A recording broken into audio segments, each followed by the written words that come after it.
Hello, good morning, Radhe Radhe दोस्तों। कैसे हो आप लोग? होप सो आप लोग बहुत बढ़िया होंगे और पढ़ाई भी नो डाउट अच्छी चल रही है। तो चलिए आज का दिन हम शुरू करते हैं छोटी सी वीडियो के साथ।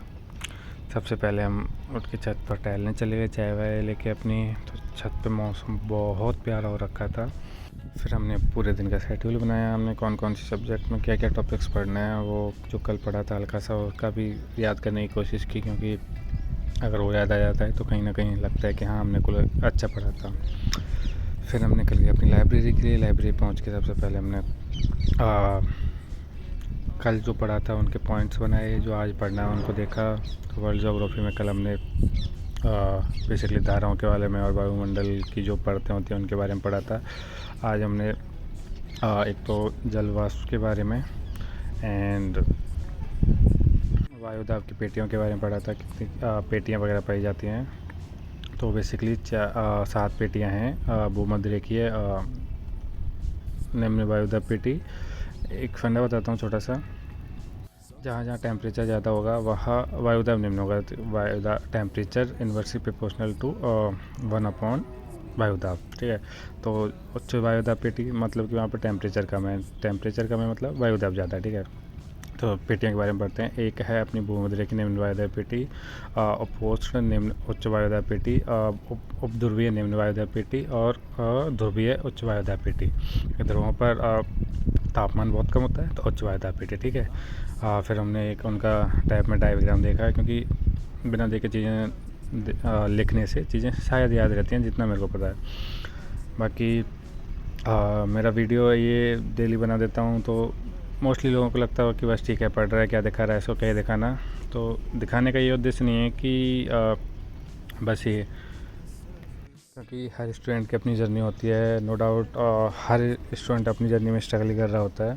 मेरा बस इतना तो उद्देश्य होता है कि आपको ऐसे लगे कि यार हाँ लोग पढ़ भी रहे हैं, नो डाउट की। फिर बाकी तो सब अपने अकॉर्डिंग ही पढ़ते हैं, नो डाउट अपने अकॉर्डिंग चीज़ें करें तो जो ज़्यादा अच्छा होता है। बाकी मैं जैसे जैसा कर रहा हूँ अपनी लाइफ में, वो आपके लिए मैं अपना छोटा सा हिस्सा पूरे दिन का दिखा देता हूँ कि हाँ मैंने ऐसे ऐसे चीज़ें पढ़ी हैं, ऐसे ऐसे पढ़ रहा हूँ। क्योंकि अपन एक लाइन में होते हैं तो वो चीज़ें किसी के थ्रू भी पता चले, तो अगर एक पॉइंट भी चीज़ सीखने को मिलती है पर डे तो वो अच्छा होती है। फिर हम दोस्त के साथ चाय वाय पी के थोड़ी देर ब्रेक लेके फिर हम वापस आके लाइब्रेरी में हिंदी पढ़ना शुरू कर दिया। बेसिकली हमने जो 2 दिन में हिंदी के शॉर्ट नोट्स बनाए थे, अब मैं पूरी राघव प्रकाश को ना उठा के वही हिंदी के शॉर्ट नोट्स पढ़ रहा हूँ, क्योंकि वो राघव प्रकाश के पूरे एक बार नहीं पढ़वाऊँगा। और इनको जो मैंने शॉर्ट नोट्स बनाए इनको बार बार 2 से 3 बार, अगर मैं आधे से 40 से 45 मिनट में वो 2 बार भी निकाल लेता हूँ। वो चीज़ें 2 से 3 दिन में थोड़े स्टेबिलिटी की ओर बढ़ती हैं दिमाग में, ऐसे कि हाँ यहाँ पे ये लिखा था, तो वो लर्न करने की पॉसिबिलिटी थोड़ी ज़्यादा रहती है, ठीक है। तो मैंने उनको 2-3 बार रिवाइज़ किया। आगे भी ऐसे 3-4 दिन तक लगातार उन्हीं को आधे पौने घंटे में रिवाइज़ करता रहूँगा, तो चीज़ें ज़्यादा स्टेबल होंगी। ये भी आपके लिए एक छोटा सा वो है कि हाँ उनको शॉर्ट नोट्स बना के, हर चीज़ के शॉर्ट नोट्स नहीं बनाए सकते, लेकिन जिनका पॉसिबल है अपन उनका बना सकते हैं। अब फिर शाम को थोड़ी देर टहल के हमने 3rd ईयर के लिए जो बेसिकली चैप्टर होता है RT एक्ट 2009 उसको पहले रटा, कि चीज़ें नो डाउट रटने को गलत वे में ना लेकर उनको बार बार पढ़ना, उनको दिमाग में लिख लेना, वो सबसे ज़्यादा कॉन्सेप्चुअल होता है।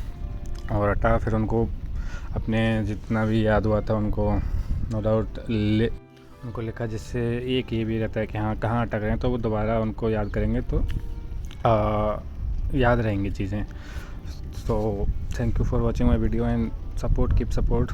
ऐसे ही जर्नी में साथ बने रहना एंड नो डाउट। और फिर पढ़ते रहिए अच्छे से, धीरे धीरे चीज़ें आसान होने लगेंगी। जितना आप ज़्यादा बार चीज़ों को बार बार पढ़ेंगे चीज़ें उतनी आसान हैं। Thank you for watching my video. Bye bye, Radhe Radhe.